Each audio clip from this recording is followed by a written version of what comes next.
Because you see, Coach Walls and I know the middle class built the United States of America. I have been clear. Now is the time to get a ceasefire deal and get the hostage deal done. Now is the time. That's her most powerful messaging right there. She stick to that messaging about rebuilding the middle class and putting more money into the working class. That's the messaging folks want to hear. I agree. People fighting for their lives right now. That's man. right. It's tough. Yeah, so she restated that her support for legislation to strengthen the border, of course, and she did mention that the immigration system is broken. Meanwhile, her running mate, Minnesota Governor Tim Walz, had some words for former President Donald Trump. Let's hear from Walz. Donald Trump weakens our country to strengthen his own hands. You've watched him mock our laws. You watched him sow chaos and division at every opportunity. And that's to say nothing of his record as president. Donald Trump sees the world a little differently than we do.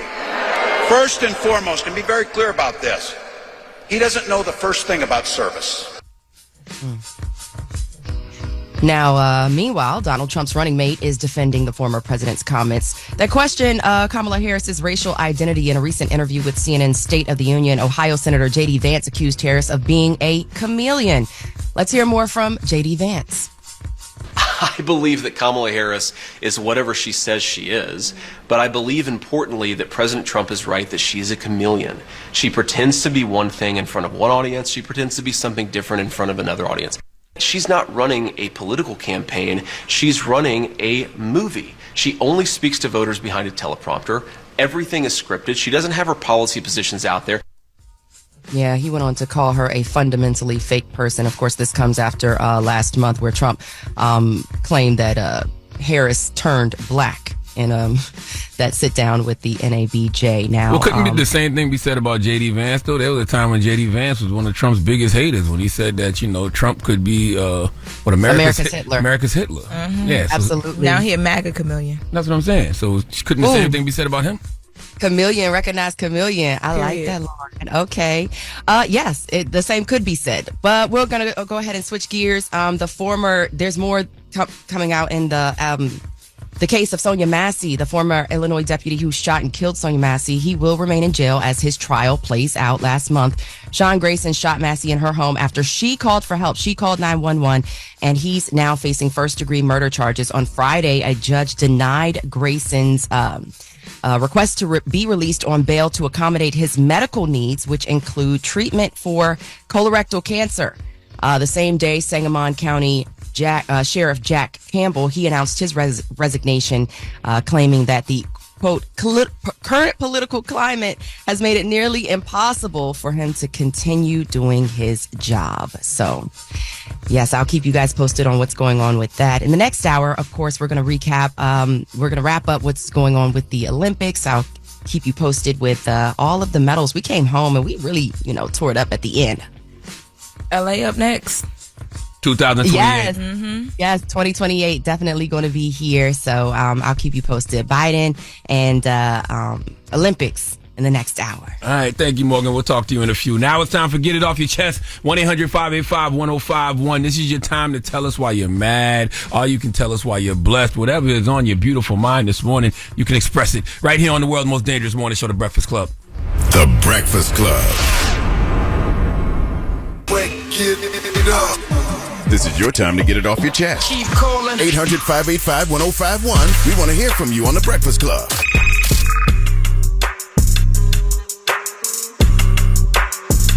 Good morning. It's the world's most dangerous morning show, The Breakfast Club. Let's get it off your chest. Who this? Yes, sir. It's J.A. from Indy. J.A. What's up, J.A.? Listen, I got some disconnect with DJ Envy, man. Last week, he told me, be open-minded. My brother was coming home.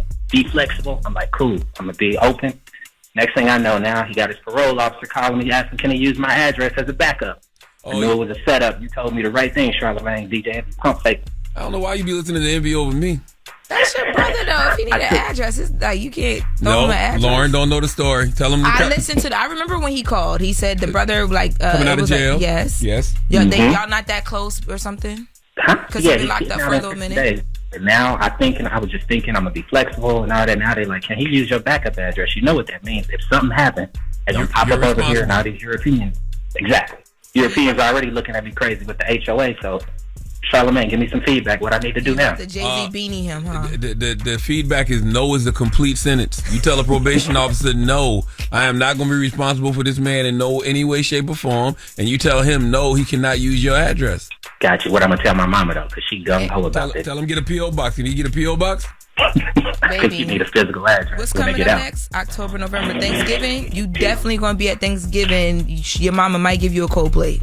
All right, well, I'm here for it. Look, y'all helped me already. I appreciate it. Where's he going to be living at, though? He's going to be staying with my mom, which is another separate conversation. So that's the address. I got 4 brothers. So that's the address. You got to tell mom, since you are taking the responsibility of having him, and he's going to be staying here, this is the address that he need to give his probation officer or parole officer. But don't they ask for a backup, though, just in case they go there and they can't find him? That's where I'm at. I got 4 other brothers, and I'm the backup. I'm like, they all got homes. Are you the responsible brother? Are you the responsible kid? I don't like using that word. Let's just say I handle my stuff. Listen, been there. I don't know. The answer is no, my brother. Do what makes you feel comfortable, and if that no makes you feel comfortable, let that no fly. All right, I appreciate y'all. We locked in. Y'all have a good week. Peace, King. You too. Good morning. It's the world's most dangerous morning show, The Breakfast Club. Let's get it off your chest. Who this? This is Ty calling you from Cleveland, Ohio. What's up, Ty? Talk to us. Yo, if you're going to give homage to the 25th anniversary of Juvenile's Back That Ass Up, you got to acknowledge today is the birthday to Sir Mix-a-Lot. Ooh, today is Baby got Mix-a-Lot back. born day. 36, 24, 36. If she 5'3" was the sentiment of a lot of brothers, and you can't prosecute them for being the inspiration of BBL. So I say give credit where credit's due, man. You're absolutely right. You can't even get back that ass up without Baby Got Back. Believe that, man. Where's your social consciousness? You was gonna skip over that, brother. Man, I'm so sorry. You are absolutely right. Happy It's born Monday. day to the great Sir Mix-a-Lot.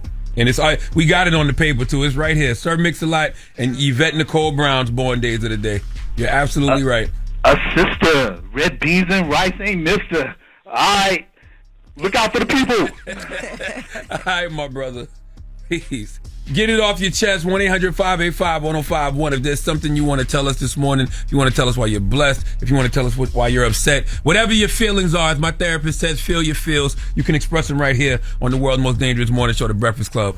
The Breakfast Club.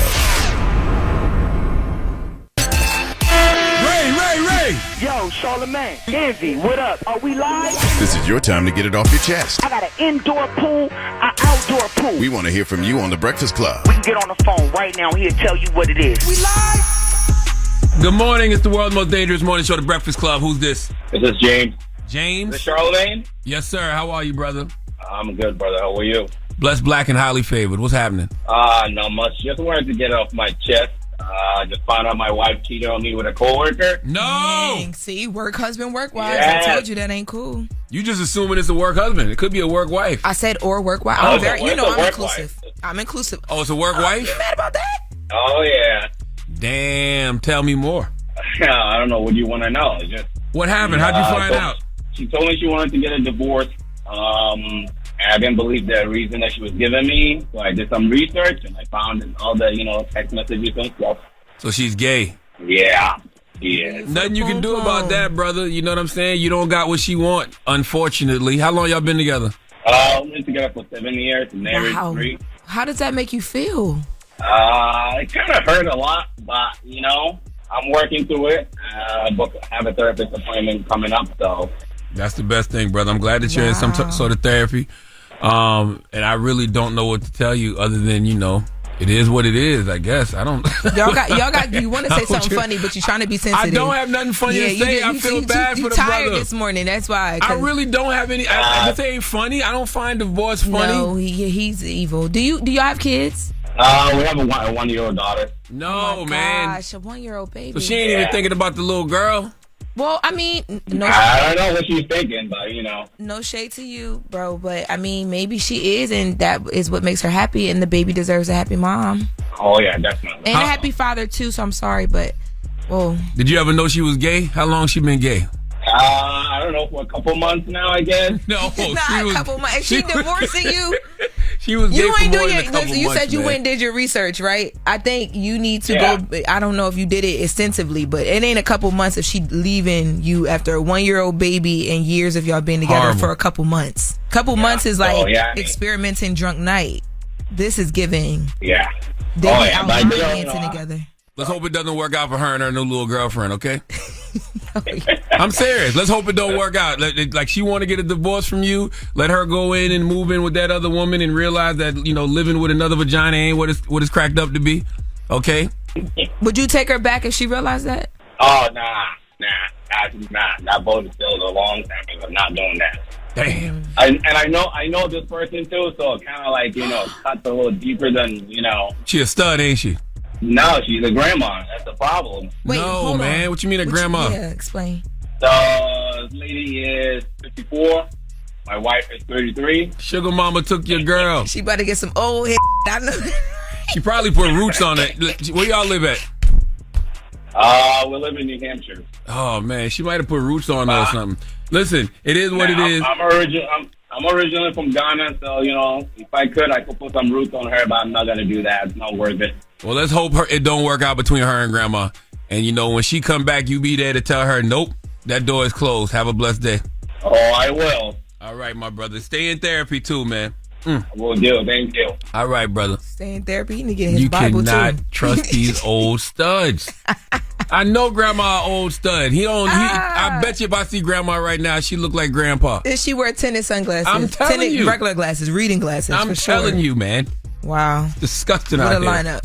That was Get It Off Your Chest. We do that every morning. 1-800-585-1051. You can be prepared to call us tomorrow. Now we got Jess With The Mess coming up. Lauren LaRosa, what you got? Yes, we are going to talk Ayesha Curry. She had a run-in with her children and Steph Curry's mom with the police over in Paris. And it just sad to watch. Okay.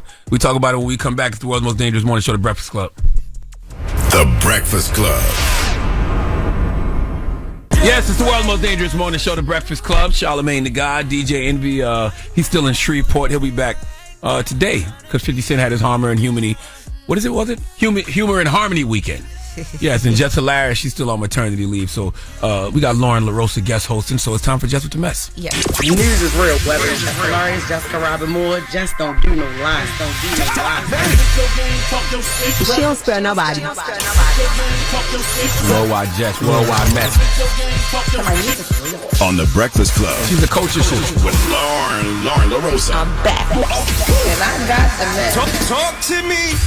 You want to say something? Nothing. I'm here. It's Monday. You was looking like you had a question. I always got questions. Okay. So we're going to start with the first thing that was like big yesterday.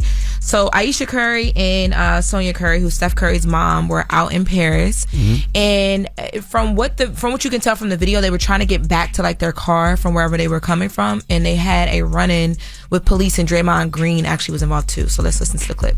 Don't touch your baby. I don't touch your baby. You will not sleep well. You will not sleep well. Stop saying my name. How about help us? How about that? Look. They won't let us go back over there where we came from. They won't let the driver come here, and they won't let us go back over there. He apologizes. If there's anything you can do to make it better, then you will. Let us get to our car. That's it. So even after him hitting the baby in the head, there's still nothing y'all can do to get them out of here? Where were they at? And who was asking for help? So I don't know exactly where they were, but they were on the streets of Paris. And maybe they were leaving like an event from the Olympics or something and trying to get to their trucks, like their cars. They have a translator guy with them. In the beginning, Draymond Green is not even in the video, so he's not with them. And you hear that Sonia Curry, Steph Curry's mom, like, because paparazzi is out there, like, Sonia, Ayesha, and they're calling them because they're trying to get video shots of them. And she's like, stop calling our name, come help us, because the police are basically stopping them every time they try and get to the car.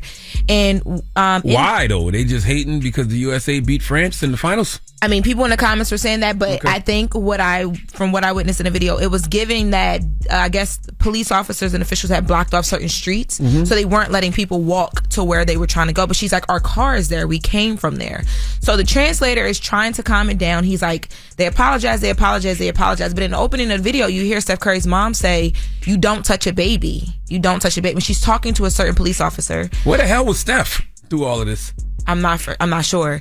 And then eventually Draymond Green comes up and you hear Draymond Green in the video say, so wait, because Aisha tells him what happens. And when you listen to Aisha, she says, they pushed me and then they didn't know that I had the baby because the baby is strapped to the front of Aisha. So Draymond was ready to punch somebody right then and there, I'm sure. He was, I mean, listen. He had to remember he's in another country. He was given the energy that should have been gave. And people give him so much, like, you know what I mean? They be mad at Draymond for a lot. But he was like, yo, y'all hit this baby in the head and y'all can't even take them to their car. She's literally telling you where the car is at. So this video, as you can imagine, has been blowing up all over social because people always talk about how they feel like, you know, people over there in Paris are rude and they're turning into like a racist thing. It's like a lot of commentary online around this. So okay. But Aisha was visibly crying. She was upset. It progressed as the video went on, but she was upset. So up next, another like kind of like a sad video. Why are you making us sad on this Monday? Nothing. I don't know. I just thought about it. I'm like, wow. I took a shot to start my morning, and now here I am. What are you going through that you got to drink alcohol first thing on a Monday morning? I was tired, man. It was a long weekend, and then I knew how to deal with you. So what? Don't blame me for your alcoholism. I felt Envy wasn't going to be here, and he's the brighter side of the day. Because he's light skinned? Wow. Wow. I didn't even. Yeah. Wow. Okay, we gonna go. Okay, so Black Sam sat down with Big Boy for a Big Boy's like he does like his own like sit down interviews on his YouTube channel. And you know Sam, Nipsey Hussle's older brother, he doesn't really talk to the media whatsoever. So this was one of the first times I've ever seen him actually talk about the day that Nipsey was shot. Sunday, it's regular Sunday, man. We had spots in the hood. So one of the spots we had little weed spots. I think I was in it all night, and so my goal was to go to the house and sleep a couple hours. So I'm at Granny's house, sleep on the floor. This phone just going crazy, man. It woke me up, and I picked the phone up. Forget who called me, man. I just hear people screaming in the background, and they like, man, you know, bro got shot. So I just immediately just run out the house and I get there and everybody's screaming and I just see bro and I'm just f***ed up, but bro still breathing. Finally, you know, police came and ambulance came and they took him. And so I'm just praying, you know, I had faith that bro was gonna be all right. You know, I'm like, man, if anybody make it, bro gonna make it for sure. Man, yo, it's always sending Black Sam and his family nothing but positive energy, love, and light. I've never once heard Black Sam tell that story. Ever? No. I mean, I've heard him tell the story before, you know, off air. But when you hear it, I've never heard him tell that story, and I don't feel the same way. Meaning, like, you can just hear the trauma. He couldn't get through it. He was crying. Every single time. Can you imagine? So my brother's alive, but my brother was shot before. So when he was talking about, I was crying with him because I know what getting that phone call is like and rushing to it. And I just, wow, like I didn't know that like he was, like when he got there, Nipsey was still breathing. I didn't know a lot of that stuff. So it was. And just, can you imagine the helplessness he felt in that moment? It's like, what can you do? There's nothing you can do except and you're the for older pray. Brother. Man, you know what I mean? And the whole interview was given, I'm my brother's keeper. You know what I mean? And in that moment, it was nothing he could do. But then they get into the conversation about, does, you know, Sam and his family think that this was like a random attack or what? Because that was a big thing when Nipsey passed away as well, too. From my understanding, old boy walked up with no shirt on first to check the scene because he know what's going on in that parking lot. Had a conversation, probably seen nobody was in the doorways. Checked Hustle had on shorts. Checked everybody else. Left. They say came back with a red shirt on, tiptoed through the alley and went right and started shooting. So to me, that's premeditated. Number one, there's no red shirts in the hood. You can't buy no red shirt. No liquor store sell no red shirt. Number two, when a come through the alley with a red shirt, that's the throw off, or the Bloods did it. So for me, he felt he was supposed to do a job, or somebody sent him or whatever, and he was nervous. He wanted to make sure he wasn't getting into a shootout. That's my thoughts on it. Man, it's been 5 years, and Nipsey, the transition in Nipsey Hussle still hits different. That's one of those ones I'll never understand. I'll never forget that. That was the first celebrity, like as a journalist, that was the first celebrity death that I was like, I felt like no. Like, I just wanted to go and help him. The minute that I got a call about it, I'm like, no, this can't be true. Like, it just... And Big Boy talked about that too. Like, you know, we see it from a media standpoint or just as friends of the family or whatever you are to Nipsey's family. But being his actual to Sam, family. yes. Yeah. And it's very obvious that he's still dealing with it. He even talked about, like, when people come up and want to take pictures with him because he's not into all that stuff, it kind of like brings back all of the like trauma from everything because that's just not what he's into. But he understands that he respects and he loves the fact that people love Nipsey. But it's hard for him to. Or just listening to him discuss how his faith was shattered. Yes. Like everything he believed in God, he just didn't in that moment. Yep. And he said at one point he wanted to do drugs. Yep. Like that's just all trauma, man. So yeah, sending healing energy to Black Sam and his family always, man. Yeah. You done depressing us? I am. I had a lighter note story, but we gotta wrap it up. You don't do lighter note story, please. You hate the lighter, huh? Wow. Nothing bright. I do actually, though. Yeah, I know. Everything dark and evil with you. It's just it's dark and evil or it doesn't fly. Black effect, all black. What's wrong with black? Black is beautiful, ma'am. Oh, I know. Okay. I'm over here glistening. Now, we got front page news coming up next with Morgan Wood. And after that, Juvenile and Mannie Fresh will be here to talk 25 years of Back That Ass Up. Okay? Lighter notes, Lauren. Lighter notes. I've been backing it up for like 32. It's The Breakfast Club. You're checking out The Breakfast Club. Yes, it's the world's most dangerous morning show, The Breakfast Club. Charlamagne the God. Lauren LaRosa is guest hosting this morning because Jess Hilarious is on maternity leave. DJ Envy is in Shreveport, Louisiana. But we are here on this fine Monday morning. And it's time for front page news. Morgan Woods, what's happening? Yes, that's Wood with no S, but you know. Oh, I'm sorry, Morgan Wood. It's all good, Leonard. Morgan Wood? No, it sounds too close to Morning Wood, don't it? Hey. Morgan Wood. But even Morning Wood doesn't have an S, so that still doesn't go to your point. You're right. I'm sorry, Morgan Wood. So you just want... Okay. It's all good, Leonard. What's you know happening? What I'm saying? Early rising. We love it either way, right? That's right. Oh, I get what you did there. That's why you married. Go off, girl. All right, y'all. So President Biden is issuing a stark warning about a second Donald Trump presidency. In his first televised interview since stepping down from the 2024 presidential race, Biden told CBS Sunday morning that Trump is a genuine danger to American security. He also talked about why he stepped down. Let's hear more from President Biden. Look, we're at an inflection point in world history. We really are. The decisions we make in the last 3-4 years and the next 3 or 4 years are going to determine what the next 6 decades look like. If he wins this election, watch what happens. It's a danger. He's a genuine danger to American security. But what happened was a number of my Democratic colleagues in the House and Senate thought that I was going to hurt them in the races. I thought it was important because although it's a great honor being president, I think I have an obligation to the country to do the most important thing to do, and that is we must defeat Trump. Yeah, so he cited the 2021 attack on the Capitol and also said that he's not confident that a peaceful transfer of power will happen if Harris is elected in November. Now, Trump, of course, warned in March that if he lost the election, it would be a, quote, bloodbath for the U.S., the auto industry, and the country. Comments Biden and Democrats have claimed were inciting political violence. Meanwhile, former President Trump's campaign says it was hacked over the weekend. Some of its internal communications were sent to Politico. Politico says it began receiving emails from an anonymous account that had documents from inside Trump's organization. The campaign blamed foreign sources hostile to the United States and went on to cite that a report by Microsoft on Friday said Iranian hackers sent phishing emails in June to a ranking member of a presidential campaign. Well, it's your fault that you clicked on them. Anyways, the emails consisted of internal communications from a senior Trump campaign official, although it is unknown exactly what information was leaked or obtained. Nothing good? They didn't tell us when they're going to put us back in slavery?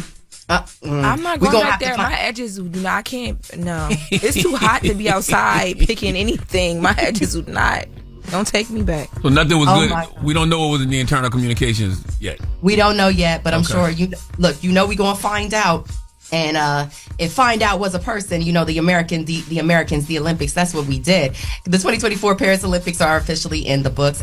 Former LSU track star Sha'Carri Richardson finally has her Olympic gold medal. She was part of a relay that came in first over the weekend. Richardson was the favorite to win the 100-yard dash. She came in second. This is her first Olympics after she qualified for the Tokyo Olympics but was disqualified due to testing positive for marijuana. Of course, that was an amazing story of redemption for her. The U.S. women's soccer team is leaving Paris with gold medals. America took down Brazil 1-0 in the Olympic final. Mallory Swanson netted the only goal of the match in the 57th minute. When it comes to U.S. women's basketball, they also brought home a gold medal for the 8th straight Olympics. The U.S. trailed by double digits early in the third quarter before storming back to defeat France 67-66. Asia Wilson led the team with 21 points. Here's what she had to say about the win. Resilient and what we needed to do, we kept going. We was just bucket for bucket. I feel like that is great basketball. That is what people want to see.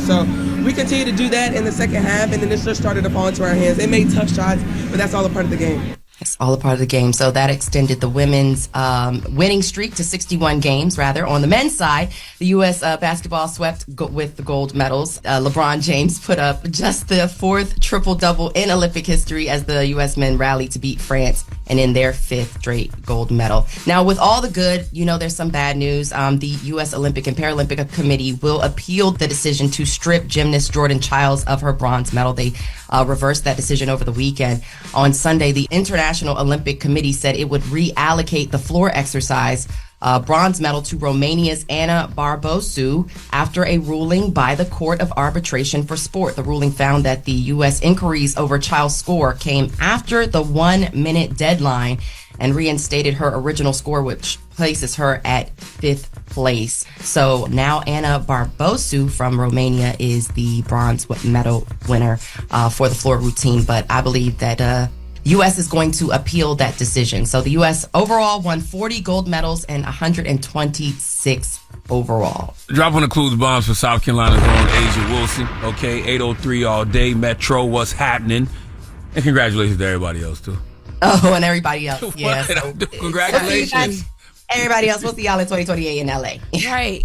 It's going to be crazy in L.A. Is L.A. big enough to hold the Olympics? I don't know, but I'm worried about the traffic. Like, remember the story about like Sha'Carri and the other girls that had to like walk and like all that stuff because they like weren't getting around something or whatever on time? Yeah. Yeah, the gates, they changed the rules for the gates. They better give them like superwoman powers when they get to L.A. because that traffic is going to be crazy. They not like us. They not like us. There's going to be mad people getting robbed in LA in 2028. People going to be getting jacked for their gold medals. Okay. Yo, that's crazy. I saw it last night. I was watching something last night. I guess it was the wrap-up for the Olympics. And Dr. Dre and Snoop Dogg was performing. Oh, the closing ceremony. The handover ceremony. Okay. Oh, that's what that was. That's when Tom Cruise flew in the beginning of it. Tom Cruise flew in. He repelled into the, he do his own stunts. He repelled into the closing ceremony. I didn't see that. I just saw the most popular rapper in the world and probably one of the most popular people that ever walked the face of the earth, Snoop Dogg, performing. So I stopped to see what was going on. And then Dr. Dre came out and I was like, oh, this is in L.A. For L.A. Yeah. For 2028. If I see people on World Star with medals from the Olympics in 2028, like, come get your chain, that's going to be crazy. It's happening. Morgan Wood, thank you. Yeah, so that's your front page news on Morgan Wood. You can follow me on socials at Morgan Media. And for more news coverage, make sure you're checking us out at the Black Information Network at BINnews.com. Happy Monday, y'all. Peace, Morgan. Same to you. Now, we are celebrating 25 years of Back That Ass Up. Yes, it is the 25th anniversary of Back That Ass Up. So we got Juvenile and Mannie Fresh coming in here shortly, okay? Because they're on tour, too. They're on tour. It's like a Back That Ass Up tour or something like that. That sounds so crazy. I love it. Yes, but they are. They are on tour. It's the world's most dangerous morning show, The Breakfast Club. The Breakfast Club.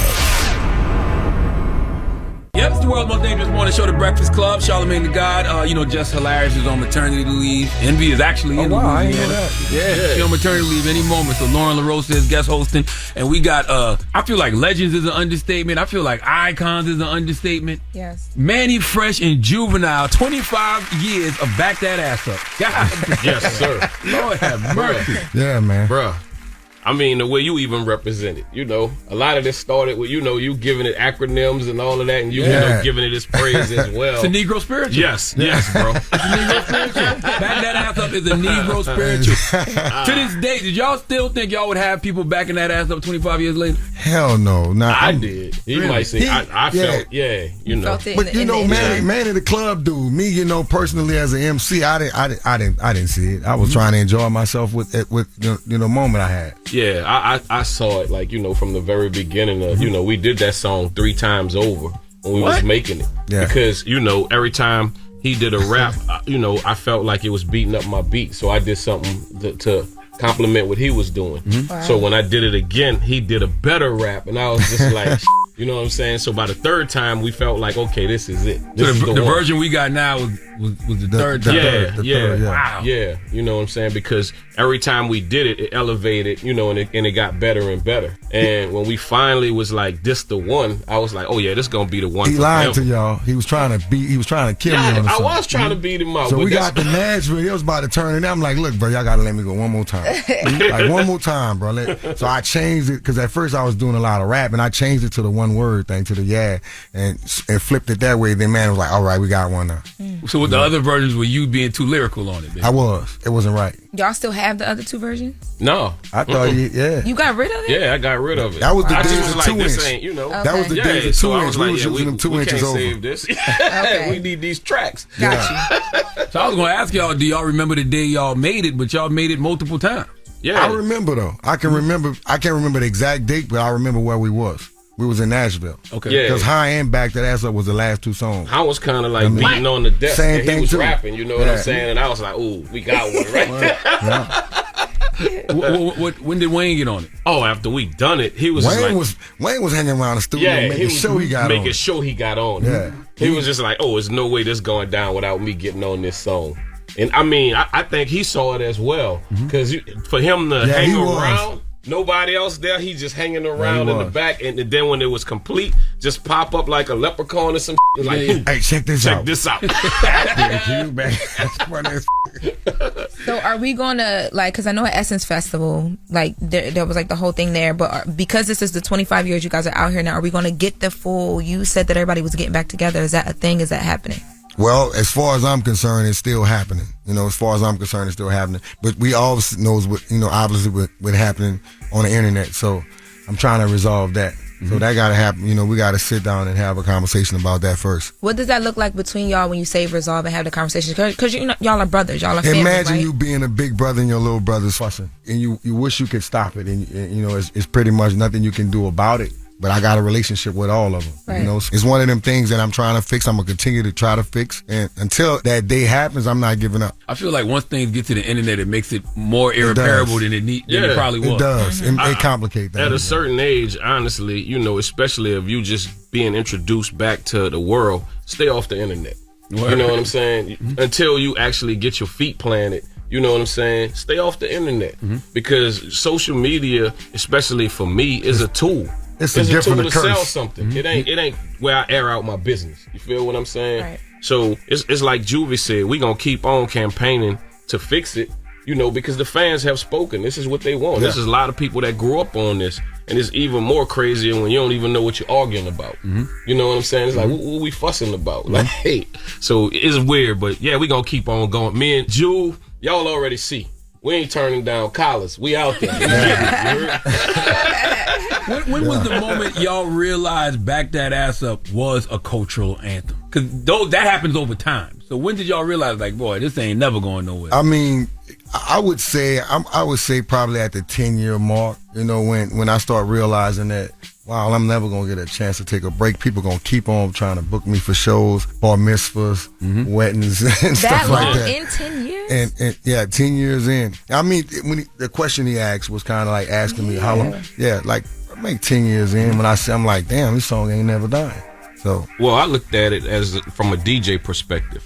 It was the song that pretty much, as a DJ, this your go-to. Like, this the one that save you. You know what I'm saying? When it's like, if everything else going bad, play Back That Ass Up. You know what I'm saying? And you can recuperate. And when there's a song like that, it's going to be around for forever. And it was always, it became the song that closed the club close like down south. It would be that last song that they played. Right. You know what I'm saying? And I'm like, oh yeah, this one gonna be here for a while. I've never heard of a song getting a proclamation. Man, Latoya Cantrell issued a proclamation declaring June 11th is Back That Ass Up Day. Yeah. So on that day, and we people doing just walk around like backing that ass up. I don't know how they do it. I mean, but I think next year we're gonna celebrate it to the fullest, and we'll see.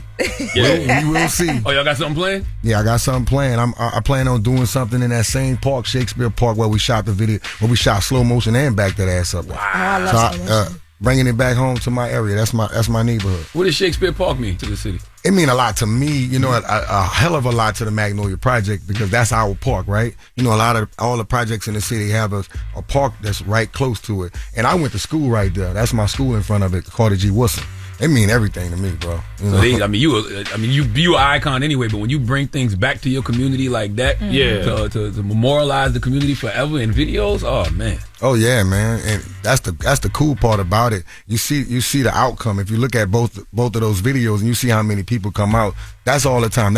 It was like that even when Mannie Fresh came to DJ block parties in the project, and it was like that when I threw block parties in the project, and it's still like that even when I go back with this event. It's gonna be crazy. Mm-hmm. So 400 Degrees is still your favorite song over Back That Ass Up to perform? Yeah, it is. I love Back That Ass Up, but Mannie Fresh will tell you that's more his song, because he put all the hot parts on. I always tell people that, look, if Mannie Fresh is on a song, wait till it breaks. Listen to where the breaks are. Listen to where the hot part is. As soon as he come in on a song, the crowd go to doing this. When on my verse, they be like, you know, but they waiting on him. You know what I'm saying? So that's his song. To me, 400. When I come out, I'm clowning. That's my thing. That's a Negro spiritual too, though. Hello. Yeah. Yeah. You see me, I eat, sleep, and talk. You see that 98 Mercedes on TV? I bought that. Felony charges are fuck that.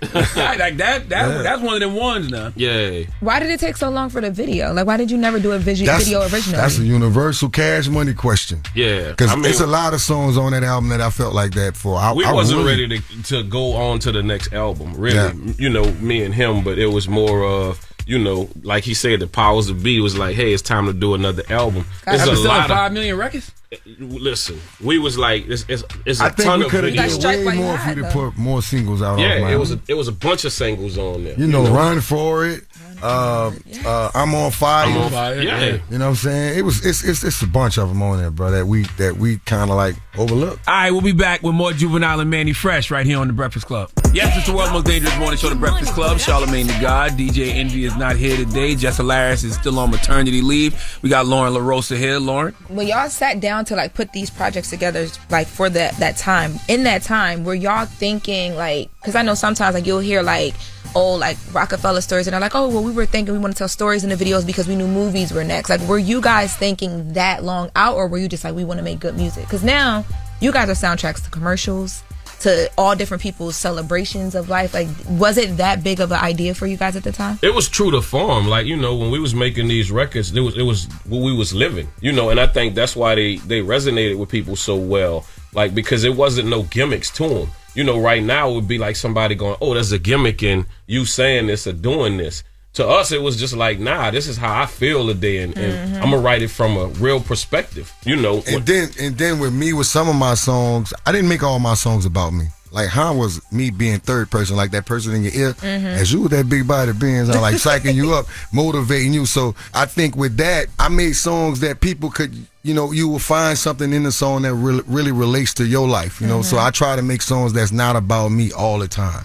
Even Back at Ass Up, it ain't about me, it's about the women. You know, so I think when you make songs like that, it tend to stick to people a little longer. So, you know, I'm just grateful that we got opportunities to make the kind of music we made. I mean, when he did, you know, she get it from her mama, you know, it was just like, God damn, Juvie, like that's touching. Like, you know what I'm saying? Because I use that on Mother's Day. Like a real. It's the truth. It's the I truth. used it on Mother's Day. You know what I'm saying? Like, for real. It's regular conversation. I hear people say that now. Like, she get it from her mom. Like, if somebody tell my daughter she pretty, my wife will be like, she get it from her mom. Yeah. You know what I'm saying? And I think a lot of it might have been barbershop talk or whatever, but Juvie was great at picking up, dude, this is what the streets are saying right now, and I'm going to put it in a song. A lot of stuff used to really come from me just being in the project a lot and hearing where everybody, you know, hearing stuff a lot. Right, got you. Yeah. I was going to ask, man, do you have a favorite album or beat that you produced? No. Mannie? No. You said you just been making albums. I don't have a favorite, album or beat that I've done yet because I really feel like I'm not finished. You know what I'm saying? A lot of people will say, "Oh, that was it." The crazy thing is, to me, my masterpiece might be something that only I like. And to me, it doesn't have to go to everybody. It could just be like, this is my body of work that I love, and I'll sit here and just jam it my damn self. But yeah, I don't feel like I'm done yet. Like, so yeah, I don't have one yet. It ain't over till it's over, man. Yeah. I feel like I got my second win right now. So I'm back in the studio creating. I feel like I made a lot of music, but I don't know. I feel the same way with him. Like, I've made some great songs, but I still think I have a little more to get out. And until I do that, I don't want to. When I look at Wayne, it feels like Wayne just starting to get his just due as a lyricist. Like, when people have them all-time conversations. I feel like I got one conversation when you bring Wayne up, the GOAT. I think Wayne the greatest rapper of all time. I've been with him. That's my dude. I saw the whole process of him. I saw the times where he couldn't curse and we were stopping him from saying certain things. Like, bro, you can't say that. It sound good, but you just can't say that. People don't want to hear that from you right now. And just seeing the whole development of Wayne and where he at right now, I just feel like he's the greatest of all time. But then I feel like you should be in them all-time Hell yeah. Down, especially down south. I give you credit for that. You always vouch for me. I love you for that. You always throw my name in the mix. That's what I'm saying. It's like, that's like a barbershop fight. When somebody's telling me, they're like, blah blah blah blah, and I'm like, but Juvie, bro. You know what I'm saying? Why do you think that they don't throw you in those conversations? Is it because people are too busy having a good time to your music? I think it's partially because I don't really care. Like, even when they ask me that, they always ask me, who you think the greatest rapper is? I be like, I don't care. I wish people stop saying that. Let's say who make the best song. Forget who the greatest rapper is, because I know some rappers that's real good. Let's go to the numbers. Pull up any one of your greatest rappers, your best rapper, whoever you like a lot, and we'll put 400 Degrees against their best album, and let's check the sales. No double CDs. Don't pull a double CD trick on me either. That's some bullshit right there. They quick to say, he sold 10 million. He had 2 CDs in his packaging, fam. So if I sell 5 million, he sold the same amount as me. Now let's go from there. And then let the people, let the numbers decide. So you think it should just be about songs, not bars? Nah, bars. Look, man, some of these cats can rap their ass off and can't make a song to save their life. I know a lot of great rappers who cannot make a hit. That's true. A lot of it is we from a little small city in New Orleans, you know what I'm saying? And it's weird, like what you saying. I don't know why we get overpassed so much or whatever with all of the numbers and all of the stuff that we've done. But it's to the point now. Yeah, I used to be modest about it now, but I'd be like, that. I'm bad as a motherfucker. I don't. Go on. I always say the same thing. I'm not being nice about it no more. Like, check the numbers, man. Just check the numbers. I mean, you talk about people that changed hip hop, that changed the course of culture. Cash Money, y'all did that. You did that with your production, Mannie, Juvie, Wayne, BG. Y'all did that with the Raps Turk. Like, you can't discredit that. Like, I don't know if that's celebrated the way it should be. Yeah, I'm with you, right? You know what I'm saying? And I used to be, like I said, cool about it or whatever, but now it's like, I'm like, you know what? When I'm like, I mean disrespect. I am a bad motherfucker. Put me in them numbers. If you don't, then you know what I'm saying? I ain't rocking with you. I'm like, give me my due. Like, and to still be relevant, still, be here. It's even what we want to challenge anybody young to do. Like, show me where you going to be around 10 more years. Show me where you going to do something. They going to drop it at a wedding reception and they still remember it. And they going to say like, oh, that's the jam. That's right. Not just that. Show me when somebody remix one of your songs. When your song that good, when one of these cats 10 years later have that much respect for your song and love you that much to where they want to remake one of your songs. That's right. You guys are being used as like CNN cultural references. Did you guys see that moment with Bakari? Yeah, we saw it. Yeah. When you saw that, it's like... Matter of fact... he's Bakari. going to be. He's one of my hosts at my show when I get to South Carolina. Bakari? Yeah, he's going to host the show. Fire. So y'all go get your tickets if you want to see him. Because he will be there. You want to see Bakari? Get your tickets. Right. Salute to Bakari. Damn right. Now, I recently saw you say that Megan Thee Stallion wins for best dance performance to back that ass up. Boy, see how they did that? I was giving credit, right? Because she represents the whole hot boy, hot girl thing, right? Mm-hmm. So I was giving credit. I didn't know how it was going to be written, right? I didn't even know that part was going to be written. But I was just giving credit because the question was asked, who do I think represents right now back that ass up the most and dances the most to back? So that's the only person I'm really seeing. It's like a lot of other people out there, but that's the only person I'm really seeing. So that's why I said that. And then, I got to keep it southern. You said something about Megan earlier too, right? Yeah, so you saw when she was getting all the slack for twerking when she performed with Kamala. Yeah. How y'all feel about that? Because I feel like with Back That Ass Up, you don't even feel like you twerking. You having such a good time. You know what era we from? Mind your I was just about to tell you. My mama always, I was just about to hit you with that line. You already tell us out on the stage, y'all into politics I like now. to speak on me. I don't speak on other people. I just don't do it. They like you won't cuss and not that's us. where negativity come from. I got products and things like that I want to sell, and I want everybody to support me. So I'm definitely never going to say nothing negative about nobody. I just don't do it. Especially on no platform. Now when I'm to myself, you might hear some shit. You know what I'm saying? You catch me off that Juvie juice. Off the Juvie juice? I got Juvie juice. I got cognac. If I'm off that yak, that's when I'm really, you know what I'm saying? Gotcha. I'm that nigga When y'all got to clear the record, how do y'all make that decision? Like, for example, when Abbott Elementary used the song, when you get the call and they're like, look, they want to use it for Back That Ass Up. Y'all mutually decide? Believe it or not, it's some that I've shot down. Like, you know what I'm saying? Where I'm just like, nah, you butchering that. Like, you know what I'm saying? We even kind of both have said it. All money ain't good money. You know what I'm saying? And we even want to give like this new generation a shot at it, but we don't want you to kill it. Like, you know what I'm saying? And we always want it to be represented well. All right, now let's get to the reason why we even here.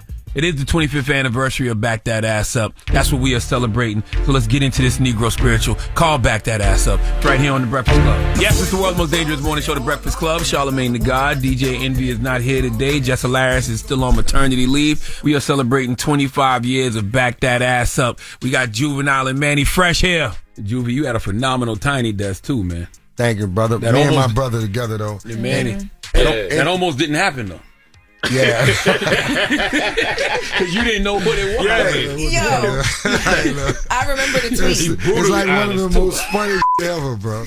We always laugh about it. Me and the guys from Tiny, we laugh all the time about it because I really didn't know. You can't knock a brother for not knowing. So when they hit you, what you say? It was like, Juvie wants you to do a tiny desk. You're like, what the f is a tiny desk? Yeah, I just like, well, we were sitting in there. My guys was telling me you should do a tiny desk, and my daughter also. I'm like, what the f is tiny desk? I don't even know what y'all talking about. Like, Dad, you really should do it. Then his idea was, now you should post that just like that. Yeah. And they're going to come at you. So, we kind of like asked for it to go like that. But then when he started coming at me, I'm like, wait, hold up, bro. We got to have a solution to this shit. You know what I'm saying? So he said, all right, the next 10,000 retweets, we'll do a show at Tiny Desk. Then I find out they don't pay for a flight together. I'm like, oh damn! So I gotta pay. So now I'm like, well, it then. We're gonna do it. So I paid for everybody to get up there. I called I'm like, Mannie, look, bro, I think I'm really gonna need you to do this because how I'm gonna do Tiny Desk and sing Back That Ass Up live without him there. Absolutely. And sing he on all the hits. So how I'm gonna sing any of these songs without him present? Right. So it worked out, man. My dude came down, and then I told Trombone Shorty about it, and Trombone said, man, look, I'll come down and play with you too. I ran the same by John Baptiste, and he was the same way. He said, like, I'll fly down and do it with you. We'll just make it an all New Orleans set. And we brought some members of the Philharmonic down too from our city. So it was just a great look. New Orleans set. It was a good look. That's what made it so amazing, the instrumentation. Mm-hmm. Yeah. That says a lot about you, Mannie, because clearly you were influenced by, like, what they call them in New Orleans? The second line. Yeah. I mean, on every corner you got a band. Mm-hmm. In my high school, a lot of the bands that's important people, like even Kermit Ruffin or whatever, even Trombone Shorty, all of them went to the same. All of us went to the same school. Right. Wow. So instead of really having a band, we had like second line bands. We didn't have marching bands. So and we didn't even have band teachers. So we kind of learned by ear and just what feels good. Mm-hmm. And I'm glad that's the way I kind of do music because I think if I actually really would have had training, it would have sounded a whole lot different. Mm-hmm. And I think even with the way I do it, it goes across so much better because to me it's a feeling. It ain't so much of, oh, you don't know how to read music or you don't, you know. Even to watch like Trombone Shorty, those dudes do, but they play with feeling. He do. They play with feeling. You know what I'm saying? John Batiste too. Oh, yeah, they the play best, with feeling. bro. Yeah, They are the best, man. I'm talking about it ain't close. I mean, them dudes can play all the instruments. Yeah. Mannie being modest though, because Mannie play a lot of instruments his damn self. Drums, keyboards, all that. A little bit of everything. All self-taught? Yeah. You said something earlier, Juvie, about the gift and the curse of the internet. What are the gifts and the curse for y'all? Well, for me, my gift is I get an opportunity to use my platform and do things like I did the other day with LaRussell, right? Absolutely. That was amazing, man. Yes. And the other gift is I get opportunity to promote my product. So I got multiple products. I got my tour. You know, I got the 25 years Back That Ass Up tour on the road, and just let everybody know what I'm into. That's the good part. But the curse is when things that's going on, like what's going on with my bros. You know, that's the curse to me. I feel like when I don't like negativity, and I feel like it's bad. I really don't like to see artists beef with each other too, because at the end of the day, man, we all trying to do the same thing, feed our family. So I don't like to see that. Even though I know hip hop came from battling, I like to see that, but I don't like to see the beef. What about you, Mannie? What's the gifts and curse? I mean, it's probably he's super close. I see the internet as a tool to just promote what I'm doing and everything about what I'm doing, you know, and the curse of it is the negativity, you know, and I don't think too many people know how to close out a negative comment or you know, somebody saying something. If somebody followed you to talk about you, you already won. Right. That's right. You know what I'm saying? You the winner. Like, it's like, why even answer somebody who you really seeked me out to tell me what you don't like about me? I'm like, you need a hug. You know what I'm saying? You need Jesus, you need a hug. So I think that is the negative spot, and he hitting it dead on. Like, I just think a lot of people think now that is the way. Like, that's the only way. You know, I want real fans, real people that mess with me. I'd rather have 1 million real fans that mess with me than have 4 million people that, you know, these are all just people that talk all the time and don't really care. Yeah, don't like me because you hate somebody that you see as my enemy. Don't like me because of that. Yeah. You know what I mean? That's how I see it. Is it a curse, Mannie, knowing that people say every black stud looks like you? Yeah, it is. It is. But guess what? I can't even laugh at that, Charlamagne. You heard me? No. You see how great I am, dude? No, great. Y'all are great. That bounced right off my dick. Don't mean a fucking thing. I don't even know how kids get cyberbullied. You know what I'm saying? I don't know how you don't know how to turn that off. And what I love about my parents or whatever, I was taught a long time ago, like, dude, you are greatness. You are God's favorite. You know what I'm saying? So it ain't really nothing nobody could tell me. My confidence is through the roof. Like, you know what I'm saying? And I feel like anybody who say that, especially if you hide your page or some shit, you cowardly. And the internet as well. Coward gangsters go to hang out. Okay. That's their slot, baby. Yeah. Listen, man, the icons living, Juvenile and Mannie Fresh, 25th anniversary of Back That Ass Up. Make sure you check them out on the Back That Ass Up tour.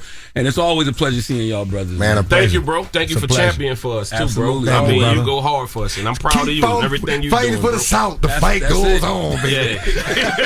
Don't let them take you. Don't let the Northerners take you. That's right. It's Juvenile and Mannie Fresh. It's the Breakfast Club. Yes, it's the world's most dangerous morning show, the Breakfast Club. Charlamagne the God. DJ Envy is still in Shreveport. I think he's on the way back now. Jess Hilarious is still on maternity leave. But Lauren LaRosa is here. Holding it down. Yeah, and it's time for Jess With The Mess. News is real. Whether it's Jess Hilarious, Jessica Robin Moore, just don't do no lies. Don't do no lies. She don't spare nobody. Worldwide Jess, worldwide Mess. On the Breakfast Club. She's a coach with Lauren LaRosa. I'm back. And I got the mess. Talk to me. So Adele and Rich Paul may be engaged. Okay. It's very much giving that they may be engaged. There was a video that came out over the weekend, and Adele flashed a ring in this video. Let's take a listen. Like, will you marry me? I can't marry you because I'm already getting married. So I can't marry you. But I appreciate it. I'm thankful. Thank you very, very much. Well, that's very clear and concise. Right. So Adele was performing in Germany, and while she was on stage, one of the fans in the audience asked for her hand in marriage, and she said, "I can't marry you. I'm already getting married." And she held up her other hand. Look, you can tell I ain't got no ring on You this didn't even finger. know what finger is supposed to be Right. on. Okay. Damn. Woo, babe, come get me. I'm tired of being outside. So she held up her hand with a ring on it, and it's a pear-shaped, beautiful diamond ring. Now, she was spotted with this ring about a month ago. The ring, the blogs grabbed it. It's estimated at over $800,000. Chunky. Very much so. Rich Paul got bread for real. And you'll remember they were spotted together back in 2021 at the NBA Finals, and it's just been a thing since then. She always gushes over him, talks about how great of a person he is and how they met. I don't know. Rich Paul brought Adele to the hood. His hood. So they get married. I mean, clearly it's something serious. You bring it to the hood in Cleveland. That's how because ASAP did that with Rihanna too. He took her to the seafood spot in Harlem. So they got to take you back to the hood, then you know it's real. Has Dr. Umar commented on this situation yet? I'm just wondering, has he? I have not seen. I didn't check in on the Dr. Umar tip this morning. You know? I am totally against it. Oh. Okay. All right, Dr. Umar. Yo, y'all are annoying. Let them be happy. I ain't say nothing. I just asked has he commented on it. Somebody out here got a ring. Coming. Let me put my ring on the other finger so I could just... That ain't how that works. Why not? Manifest the other way. Put your ring back where it belongs. Look, okay, and just write it down. Okay, write it down repeatedly over and over. Somebody gonna come get me. Somebody gonna come get me. Somebody gonna come get me. A wedding ring vision board is crazy. So moving on, Tyrese had a performance recently. Look at you, still distraught that you ain't married. I'm not distraught that I'm not married because I know my husband is on the way. Okay. I'm distraught that the man I knew from Signs of Love Making did what I'm about to tell y'all about, because this is not the chocolate drop that I've been in love with for so long. Man, ooh, that hurt me. You felt that hurt? Oh, man. Okay, so Tyrese was performing the national anthem at the Cowboys versus Rams game at the SoFi Stadium in Inglewood, California, and he attempted to redo Marvin Gaye's national anthem rendition that he performed in '83 at the NBA All-Star game at the Kia Forum in Inglewood. That's what that was? Yeah. Okay, so we're gonna take a listen. We're gonna take a listen to Tyrese first at the Cowboys Rams game.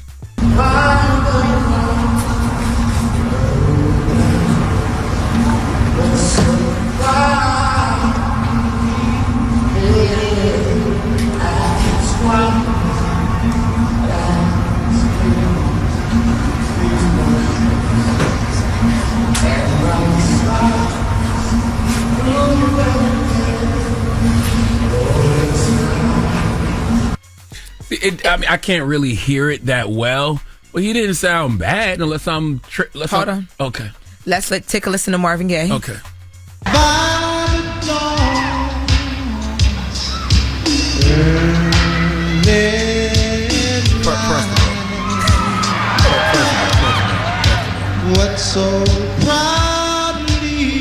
What's your first of all? Drop on the clues bomb for Marvin Gaye. First of all, who the hell out here comparing Tyrese to Marvin Gaye? That's the first problem. So y'all be getting mad because y'all be getting disappointed about expectations that y'all be setting for no damn reason. So who is out here comparing Tyrese to Marvin Gaye? My mind never went there. I would never compare Tyrese to Marvin Gaye either. Okay. And let's just, put it out there. He had the whole look. He recreated this look of Marvin Gaye's That is not Marvin Gaye. That just looks gay. And also, I thought Tyrese was just trying something new. He was tired of being himself, which I can totally understand. If I woke up Tyrese and decided to dress up and cosplay as something else, I would totally understand why I'm doing that. Why? Because I don't want to be me. Why not, though? I wouldn't want to be Tyrese. Tyrese has a couple of downs with the ups, but Tyrese is still... I met a Scorpio. Woo! You could never. No, that's what you. Never. That's the Tyrese. That's why you mad. That's the Tyrese you have in your mind. Yeah, and I'm holding on to it. But just 5 minutes ago, and when these mics was off, you was saying, "I cannot believe this is the man that was on the bus singing." I didn't say on the bus. What'd you say? I said I can't believe that this is the signs of lovemaking. Tyrese that I know. Him. That is him. I didn't know what he was doing. I really had no idea that he was trying to be Marvin Gaye. Is there a new Marvin Gaye movie coming out? Is he like shooting his shot or something? Nothing about that gave me Marvin Gaye. It gave me Extra and Sanford and Son. That's what it gave me. Nothing about it. It was Extra and Good Times. You love to stomp all over that man. Nothing about it gave me Marvin Gaye. I forgot y'all got history. That's my guy. Mm-hmm. But nothing about that gave me Marvin Gaye. Yeah. Mm-hmm. Well, Okay. He said he only had a few bad notes. So. Yeah, he didn't sound. That's what they was calling him for because of how he sounded. Yeah, they basically said it was a failed recreation of the Marvin Gaye moment. Yeah, if that's what he was trying to do, that was an epic fail. But I didn't know that he was trying to be Marvin Gaye. I'm just trying to figure out like what made him wake up and be like, you know what? Today we gonna Marvin Gaye, twin, where have you been? Like, ain't no twin, where have you been? That no. Like, I'm really confused about that part of it. That's what got me. Moving on. Wow, man. That is moving on. T.I. So you remember T.I. was arrested, mistaken identity. Yes. It was person, same name, but not actually T.I. So TMZ caught up with him and asked him about the arrest and how he felt about it. Shout out to Jordan. Go ahead. You're considered Atlanta royalty. I mean, how did they not recognize you when they falsely arrested you? I mean, that's just messed up. They were just doing their job. You weren't upset by it? I try to get rid of emotion and deal with the facts at hand. So once you deal with the facts at hand, your emotions ain't involved. I mean, how did Tiny feel about it when she heard the news? I don't know, man. I mean, sucks to say, man. She probably was all too familiar with it. But at least this time, man, it was minor injury, maximum lesson learned. It's all good. Yeah, last question. I mean, you're sitting on a lot of verses. I mean, you have a lot of battle tactics. I mean, I have to ask you, how do you think the presidential debate will play out between Kamala and Trump? I mean, who do you think's going to win between these two? I had no interest in politics. Drop on the clues bomb for 10, man. I have no interest in politics. I still don't understand how they mistake, like she asked the first question, how do you mistake T.I. for anybody else in Atlanta? But I guess it's the name Clifford Harris, but even still, why would you treat him like that in Atlanta? I don't remember this exact fact, but I'm like, they're not checking birth dates, so was the birth date the same as well? So I don't remember that fact. I just remember the name being the same. I don't know. What did you just jump at? What happened in your phone? They said we have audio of Dr. Umar talking about Rich Paul. Oh, somebody my. Tell Rich Paul, LeBron's agent, I respect you, brother Rich, intelligent brother.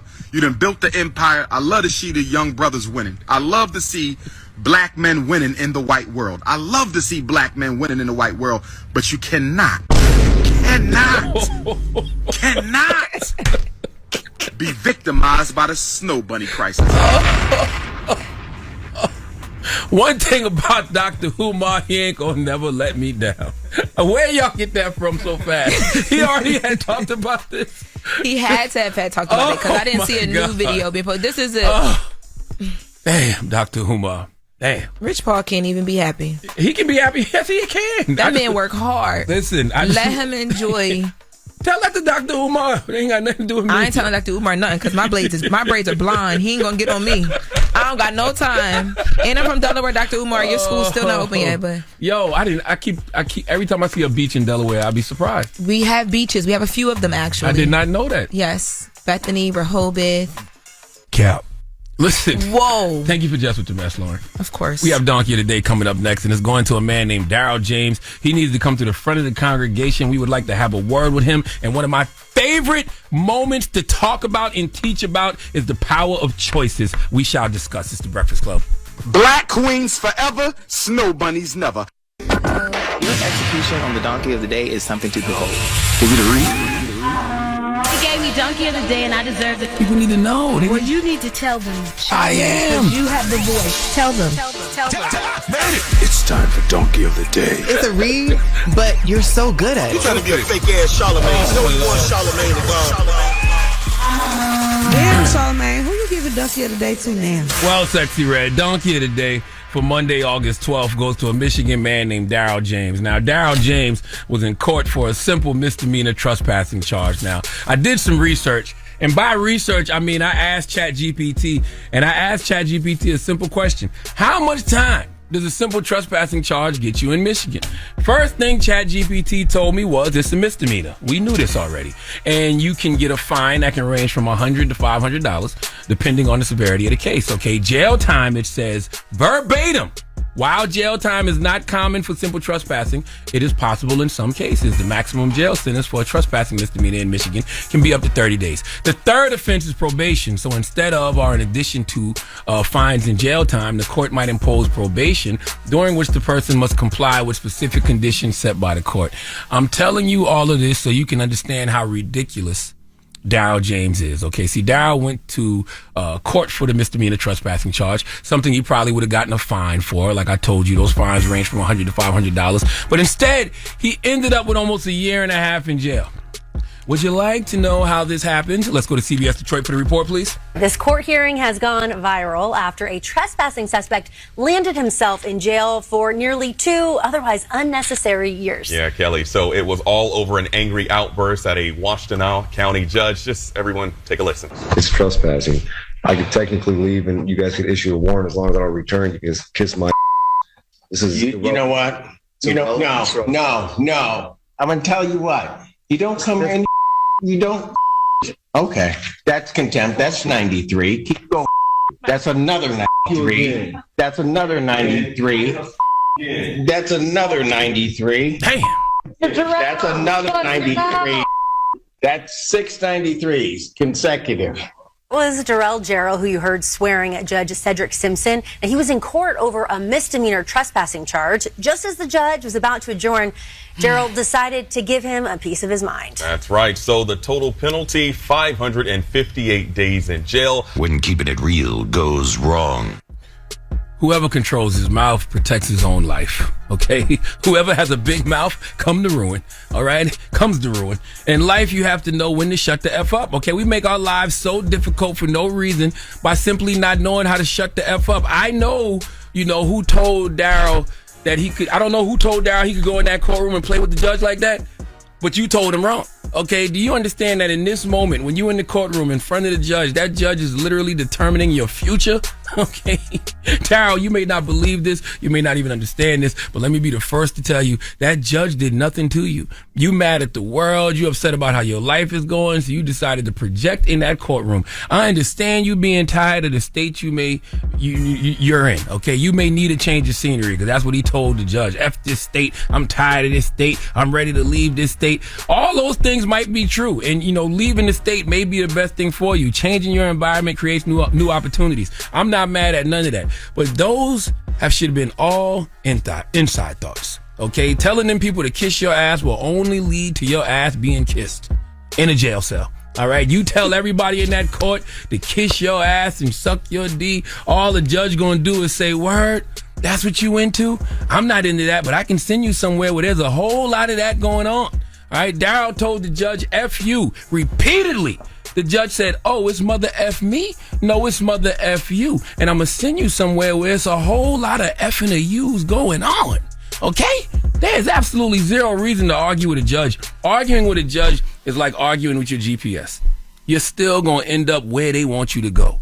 And in this case, Daryl Miller is going to prison for 558 days because he decided to keep it real. Listen to your Uncle Charla, kids. Life is about choices. All right, some we regret, some we're proud of, some will haunt us forever. The moral of the story is we are what we chose to be. And Daryl chose to be a jackass.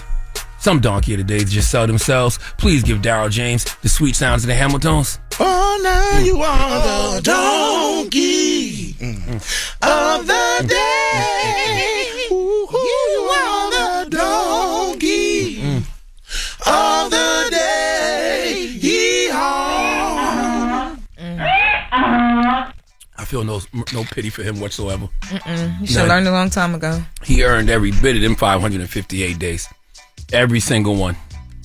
You don't play with them people. Not at all. Now tell me thank you, Laura. For what? Just say thank you for Donkey today. No. But no, I need that to move on. Come on, just say it.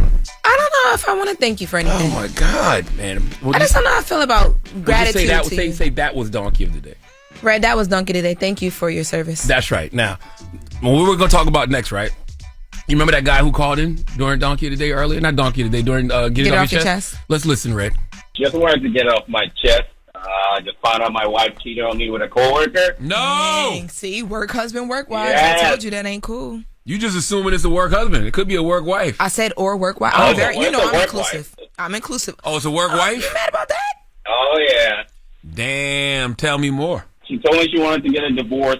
And I didn't believe the reason that she was giving me. So I did some research and I found all the, text messages and stuff. So she's gay? Yeah. How long y'all been together? We've been together for 7 years, married 3. Oh, toxic studs out here stealing people, women. Why did you say so she's gay like that? You said so she's gay. How many men have lost their women to another woman, and how did you handle it? That is the question this morning. This is a safe space. Have you ever dealt with that? No. I mean, you're married for a long time, but prior to that? Never. Mm-mm. Ain't. Okay. But there's some old rough ass tongue toxic studs out here just taking people's women, and we want to talk to the men that have been victimized by these studs. How many men have lost their women to another woman, and how did you handle it? This is a safe space. Let's discuss. It's The Breakfast Club. The Breakfast Club. Steady calling my phone. It's topic time. Call 800-585-1051 to join into the discussion with The Breakfast Club. Yes, it's the world's most dangerous morning show, The Breakfast Club. Charlamagne the God. DJ Envy is on his way back from the Humor and Harmony weekend in Shreveport. Jess Hilarious is on maternity leave. LL Cool Bay, Lauren LaRosa, Delaware's finest, is here, holding it down.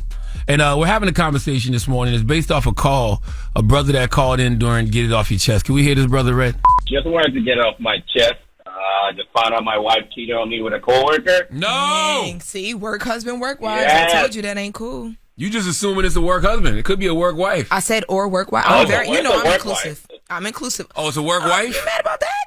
Oh, yeah. Damn, tell me more. She told me she wanted to get a divorce. I didn't believe the reason that she was giving me. So I did some research, and I found all the, text messages and stuff. So she's gay? Yeah. How long y'all been together? We've been together for 7 years, married 3. Poor man out here just lost his woman to an old toxic stud. Okay, these toxic studs out here stealing people, women. Lauren, that ever happened to you? What? Has what? I'm just asking. Explain how. Do you know anybody? What are you asking me? Do you have any male friends who've lost their women to other women before? I do. Okay. I do have some male friends who've gone through this, and they be so hurt. Like, I don't know what it is, because I also have homegirls who have found out that, like, the guys that they're dealing with are, like, bisexual. Yeah. And some of them stick, like, I have a person who was, like, married to somebody, and she stayed with them. They worked through it. The guys... I thought you about to say stick beside him. Well... Beside him. I knew what you was getting at. Guys are a lot more insecure when it comes to a woman coming and taking your woman. I don't know what it is, because it's like, y'all be pushing that anyway. Y'all want threesomes, y'all want all that stuff, so it's like... Who is y'all? Y'all be generalizing. Now you know how I felt when you called me raggedy the other day. I did not call you kept raggedy. calling me raggedy. I did not call you raggedy. Saying I can't set standards. I said some of y'all be raggedy. Y'all. I mean, who is y'all? Exactly. I don't know what it is. It's like, it's like the idea that, like, you got all of this. Hopefully you got all of that. And you doing all this sticking and poking, and she... I think that's what it is. When you're a man and you lose your woman to another woman, you know that there's clearly something that woman has that you just simply will never have. You understand what I'm saying? So it's like if she don't have a penis, so whatever she's doing to that woman, that it's something that you can't do. And I think that's what drives you crazy. Y'all ain't about never grown up eat ice cream cones, and it shows. Damn. God damn. Let's go to the phones. Good morning. Yeah, good morning. Good morning. What's up, my brother? This is a safe space. A toxic stud stole your woman? Yeah, I want to say I thought it was my woman. I thought I was the main guy for at least 2 months. And then I get maybe a text or a phone call from the stud letting me know that I was the side piece. No, man, the stud hit you? She came to you as a stud. Okay, because... Yo, stud the man, I want to tell you something. What she say to you, bro? She just let me know that I was the side piece, and she had been with the girl for at least 2 to 3 years. I'm not worried about. I'm not worried. I'm not mad though. Like, side surf and turf. Like, you want your situation on the plate, and it was hard to tell. It was hard for me to notice because the girl was with me every day for like 2 months. So I guess maybe they was on an off time or whatever. But she called me and had me set up a time where we could all meet, and they pulled up on me. The stud pulled up on me with the girl in the passenger seat. No, man. Was she in a pickup truck or a Subaru? Nah, it was actually one of those little small Geo Metro cars. It was a funny car, and it was convertible. Damn, it's probably got a scrap tuck ready for you to do something. Right, but as soon as the girl see me, she started crying, man. I didn't even get to talk to her. They pulled off, and that was the end of that. I gave her back to the stud. Hold on, so the stud rode off into the sunset with your bae? Yeah, that's what happened in the convertible. God damn. Did they drop the top on you when they rode off? It was already down. God damn. Thank you, brother. This is a safe space. I'm glad you decided to share your story, man. Good morning. Who is this? Man, it's Jay, man. It's Johnny, man, down here, man, in Georgia, man. Jay, have you ever lost your woman to another woman, and how did you handle it, sir? Yes, I was devastated, man. It happened a couple of weeks ago. I'm crying about it still to the day, man. I get in a girl car. I'm seeing, like, cigarette lighters with the connector on it and, you know what I'm saying, a black T-shirt in the car. So I asked her, like, babe, who's on this here? And she like, you know what I'm saying, it's for my home. I'm thinking it's a dude, so, you know, only dudes really rock tees and black tees and had a lighter with the chain. Oh, no. So, oh, no. Not in the land of studs, baby. So, huh? Not when it comes to Studs R Us. Tell me more. Yeah, you feel me? So I found some Nike slides in the back seat one day. So I'm curious, so I was like, hey, what's going on? And so we pulled up, and the stud pulled up, and one day when we was together, you know what I'm saying, and she came to the passenger side where I was, and I almost pulled the door off the hinge just trying to get in there. Big Bertha. She was big too? Big Bertha, a girl named Bertha. I couldn't believe my eyes. Did she have on black Air Force Ones? Yeah. I knew. How you know? That must be your cousin or something. No, she just gives black Air Force One energy. Man, I swear, man. Like I said, the whole time I'm thinking it was a guy, cause you know her car smelled like, you know, cologne and stuff like that. So when I finally confronted her, so I was like, "Hey, man, what you got going on?" Cause I'm finding too much paraphernalia that seemed like if he for a dude or something. Damn. Like, nah, ain't nothing going on for cousin, but it hurt me, man. I'm still messed up to this day, man. Well, she didn't lie. She said it wasn't another guy, right? But you know how women lie. Women will lie to you. That wasn't a lie. It wasn't another guy. I'm thinking, yeah, I mean, but I just couldn't believe it. I mean, because, you know, I'm thinking about the stuff that I'm finding. It looked like it belonged to a dude. Were you shocked that it was, like, did she never told you, like, she had been into girls or, like, anything like that? She never tell me none of that. I you know, one time on my birthday, I was gonna ask her, like, if could we do that, but I was just like, no, I don't think. Can you imagine Bertha popped out the cake? That's right. You fool around Big Bertha, that big stud come there, and she try to put that goddamn scrap boonky. Hey, thank you for sharing your story, man. This is a safe space, okay? Thank you, brother. 1-800-585-1051. How many men have lost their woman to another woman, and how did you handle it? This is a safe space, okay? Feel free to call up here and vent about them toxic studs with them rough-ass tongues like a cat. The Breakfast Club.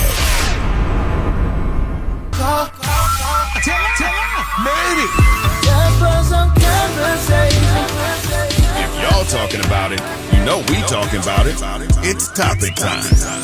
Call 800-585-1051 to join into the discussion with The Breakfast Club. Yes, it's the world's most dangerous morning show, The Breakfast Club. Charlamagne the God. DJ Envy is on his way back from the Humor and Harmony weekend in Shreveport. Jess Hilarious is on maternity leave, but Lauren LaRosa is here, LL Cool Bay. And we're talking about women, well, really men who have lost their women to other women, and how did they handle it? This is based off a call that we had, and get it off your chest. Can we hear the call, Red? Just wanted to get it off my chest.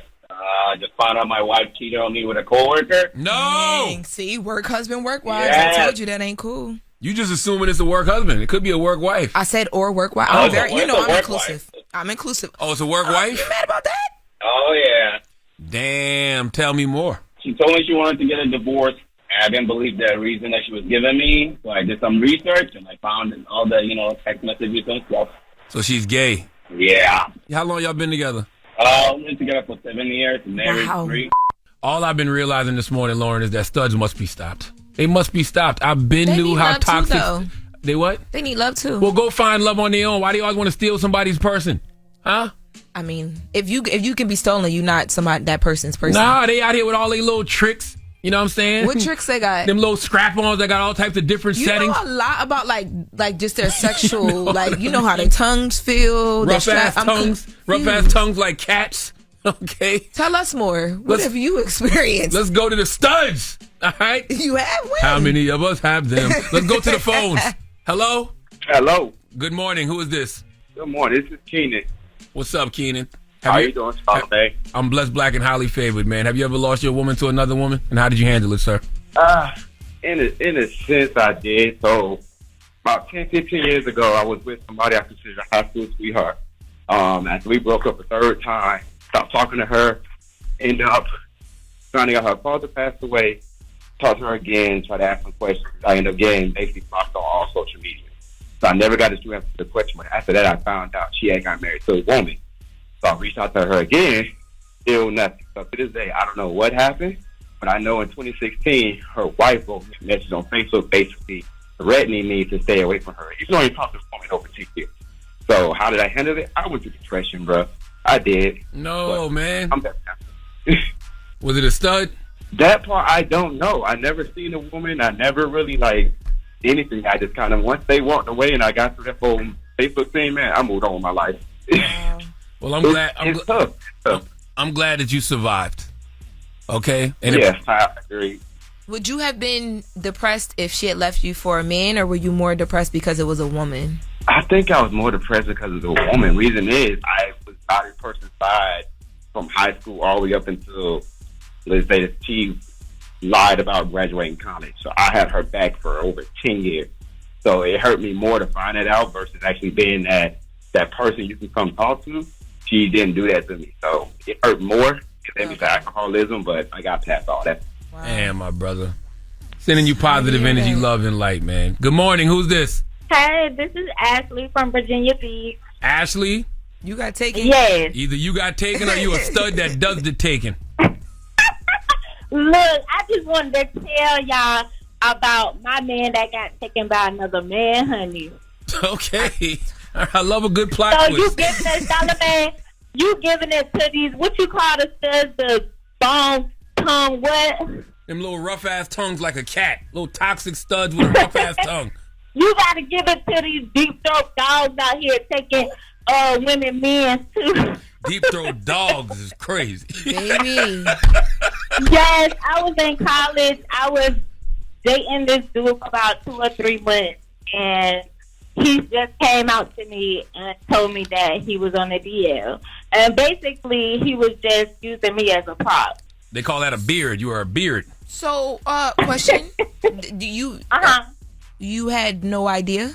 I had we only dated for 2 or 3 months. We never had sex or anything. In 2 or 3 months? What my friends, we were in suspicion.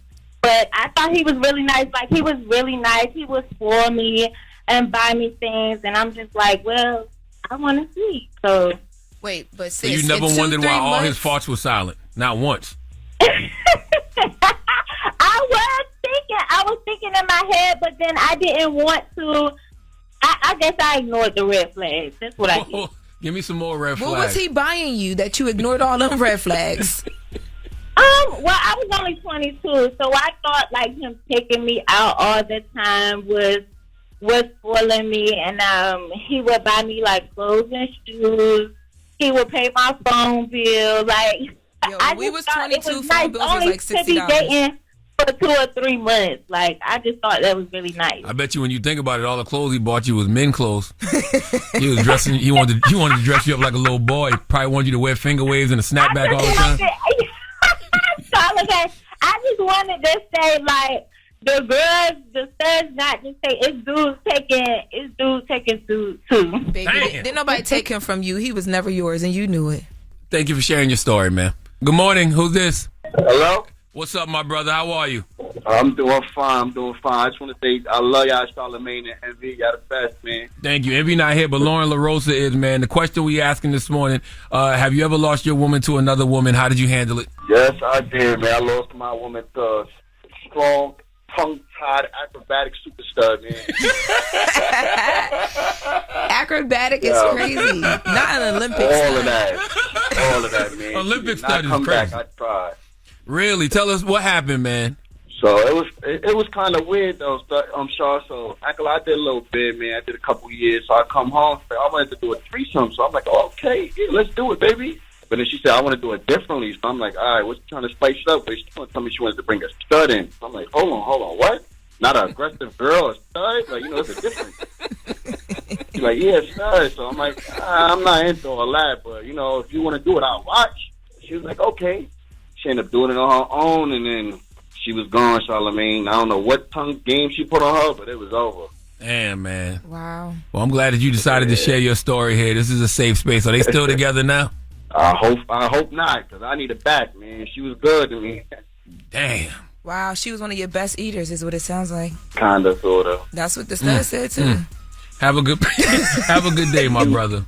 This is sad, man. I'm glad that we created this safe space this morning for all the men who have lost their women to other women, specifically toxic ass studs.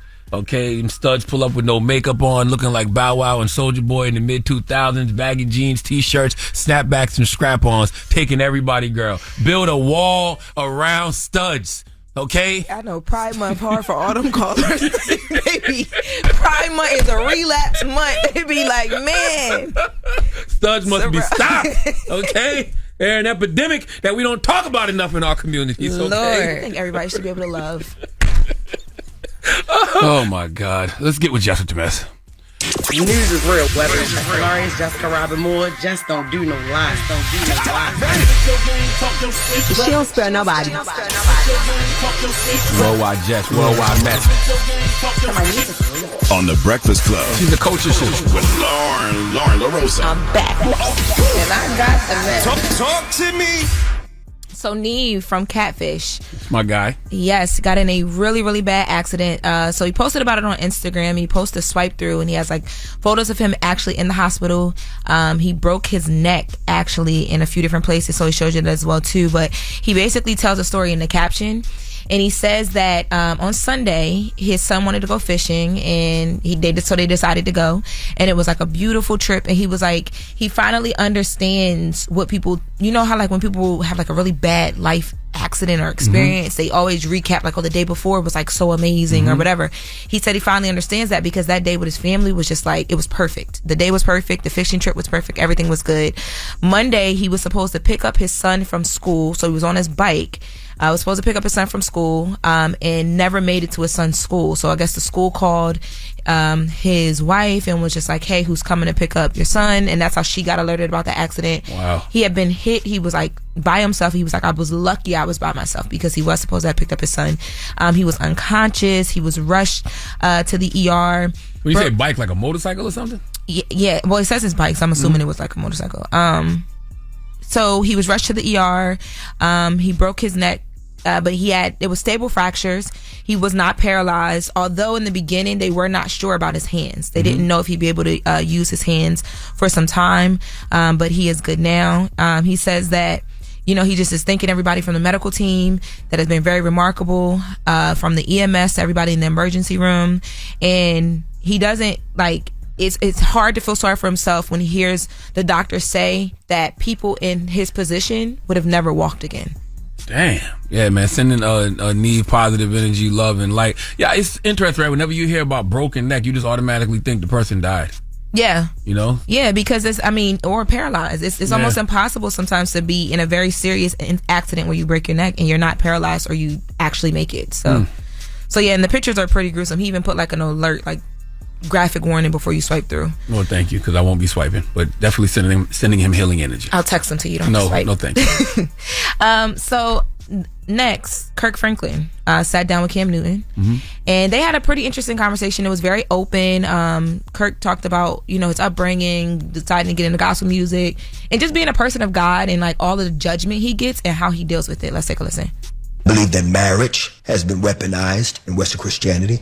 Giving has been weaponized in Western Christianity. Sexuality has been weaponized. For example, any woman listening to this can attest in our culture. Don't be no 30, 35-year-old single black woman and go to the family reunion. All the older women are going to do them. They're going to look at you and wonder, why you not married? Where your man at? Where your kids at? Like, it's a prerequisite for identity and value. That if you don't have a man, if you don't have kids, that something about you is broken. Do you understand how dysfunctional these messages are? Yeah. And how we super spiritualize these messages. And so what people do, they quickly get married thinking that they're fulfilling God's will for their lives, but they are fulfilling man's dogma. You can be single and have purpose. Damn. You hear that, Lauren? You can be single and have purpose. I know. God got his hand on me, and I'm single as a dollar bill. But you don't want to be. I mean, don't send mixed messages to the universe. What I was going to Tell say, the universe right now what you want. You're speaking to millions of people. I am going to be happily married with an amazing family. But what Kirk Franklin was talking about was the fact that in his life, people try to throw a lot of different things on him because he's a man of God, he's a gospel artist or whatever. When you're a leader, or just when you're in the church at all, when you're a Christian or whatever, people have these ideas of how perfect your life should be. So people go get married. They rush to get married to whoever. Because they think that you have to be in order to. And he was saying that even in the church, they tell you can't do certain things unless you're married. The church is one of the most judgmental places ever, and it's the place where people aren't supposed to judge, but I feel like they judge the most. 100%. And I want to be married for sure, but I want to be married happily, not just because I grew up in a family that goes to church and. I do get asked questions. I just had the family reunion last week. Last week they had a family reunion? Last Saturday. You got hit with that question? Why you ain't got no kids, Lauren? I think they're tired of asking me.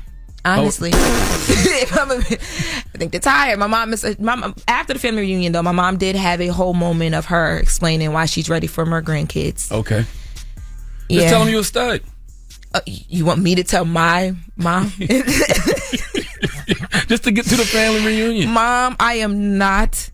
She gonna hear this and be like, are you trying to tell me something? No. Those pressures are real from family though. You know what I'm saying? Like, do you answer those questions honestly though? Like, if somebody said to you, why you don't have no kids, why you not married, do you even dignify it with an answer, or you just say mind your business? No, I say, are you trying to watch my kids? Can you afford, you want to afford my kids? I was gonna say something else, but my grandma had been told me stop saying the third one. What was the third one? Where's your husband? You can't say that. You can't say that to OGs. Okay. You know what I mean? Because it's like, yeah, I hear you, but like, how did yours work out? Men get those questions too, but in different ways. No, like, they don't. Yeah, men get like, what are you doing with your life? Which is essentially you a bum. I've never heard. And it don't go no farther if you're not doing nothing with your life, because we know why you ain't got no family or kids, because you can barely afford to take care of yourself. No, but and if you don't have no family or kids and you're a certain age and you're a man, they just assume you gay. Yeah. Just assume you gay. I'm telling you, it's hard out here. The pressures be real. Yo, that's so crazy. True. It's just true. I've never heard I've never heard anybody ask my brother like, why you not married? How old is he? He's about to be 30 in August. Oh, okay. We in August. Yeah. End of the month. He's gonna be 30. After 30, he got a kid. But he got a kid though. See, that's different. But no, it's like he got a kid. If he ain't had no kids and he wasn't married, by the time he get to 30, the questions of the family ain't gonna start to change. Why are you gay? Okay. All right. That was Jess with the Mess. We got the People's Choice Mix coming up next. DJ Envy left the mix as he always does. He's going to be talking on it, even though he hasn't been here all morning. But that's just the way we've been doing things the last 15 years. It's The Breakfast Club. Yep, it's the world's most dangerous morning show, The Breakfast Club. Charlamagne the God. DJ Envy was stuck in Shreveport. He was there for 50 Cent's Humor and Harmony weekend, where everybody seemed like they were this past weekend. Everybody was there. So he'll be back today, and he'll be back here on the show tomorrow. Jess Hilarious is still on maternity leave. Has not had the baby yet, as far as I know. I'm going to check in today. I think I spoke to her Saturday. I didn't speak to her yesterday, but as far as I know, she didn't have the baby. Lauren. Yes. Thank you for being here. Thank you for having me. You're here for a while, because you're here to do Jess's maternity leave. Yep. Do you have anything going on? You want to shout out Brown Girl Grinding? Of course, always. Okay. Follow up Brown Girl Grinding on Instagram, at Lauren LaRosa on Twitter. We're breaking news all day long. So even when I leave here, I'm keeping y'all updated with what's going on, how it's going on. Being nosy, being everybody business. First of all, I'm not being nosy. I am educating the people on the things that they should be concerned with. That is true, too. Causing conversations. So browngirlgrinding.com. Yeah, browngirlgrinding.com, but our website right now is actively down. We will be back up by the end of the week. We are updating our site right now. Okay. And we do have our merch, but again, you got to sign up for the emails because we're dropping all new stuff. We giving baby a little facelift. Okay. She out here doing big things now. Okay. And I want to tell everybody too, man, last week, Tropical Storm Debbie hit the low country of South Carolina, so I had to push my annual back to school giveaway and fish fry to this week. So August 17th from 10 a.m. to 1 p.m. at the Berkeley High School student parking lot in Moncks Corner, South Carolina, 406 West Main Street is my 9th annual back to school drive and fish fry from 10 a.m. to 1 p.m. So we got the free backpacks, the free haircuts, free school supplies. We're gonna have jump castles out there, food trucks, all kind of stuff. And the fish is free. So the fish and the shrimps, all of that's free. So 10 a.m. to 1 p.m. Too? You said what? Fried shrimp too. Fried shrimp too. Fried fish and shrimp. My daddy fries it. Fried fish and shrimp for everybody. So yes, this Saturday, 10 a.m. to 1 p.m. My 9th annual back to school drive and fish fry. Okay, see y'all this Saturday in Moncks Corner, South Carolina. When we come back, we got the positive note. It's the world's most dangerous morning show, The Breakfast Club. Yep, it's the world's most dangerous morning show, The Breakfast Club. Charlamagne the God, Lauren LaRosa is here, guest hosting, because Jess Hilarious is on maternity leave. Hasn't had the baby yet, but she's on maternity leave. Envy is on his way back from Shreveport. He was at 50 Cent's Humor and Harmony event all weekend. And Lauren is just in here hungry as hell, always. Like, she just was in here for no reason talking about fried catfish, white bread, hot sauce, fried shrimp, and French fries. It's 9 something in the morning. I be eating. I honestly too and I don't know. I feel like I haven't found my vibe in New York.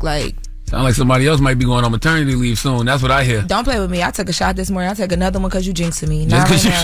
You can take Not right now. You can take all the shots you want. No. That don't mean that ain't nothing going on in there. You just made me nervous. All right, now. You fool around. So baby have fetal alcohol syndrome. Then what? You better go get tested first. Okay? I eat like that. I always eat like that. I don't know. You craving that kind of food this time of morning. You ain't say nothing about no grits. So you ain't even think about breakfast. You mentioned fried fish. When? Well, you was promoting your... Come on, we ain't gonna do this. Knock on... Is it wood in here? Knock on your head. Look, I almost did it too. It's the wood that got you in trouble now. Okay? Look, you're right. You see what I'm saying? Somebody go get Laura to test right now. No. Can you stop saying that? Listen, the positive note is simply this. He that cannot forgive others breaks the bridge over which he must pass himself. For every man has the need to be forgiven at some point in life. Okay? You have a blessed day. Breakfast Club, bitches! Y'all finished or y'all done?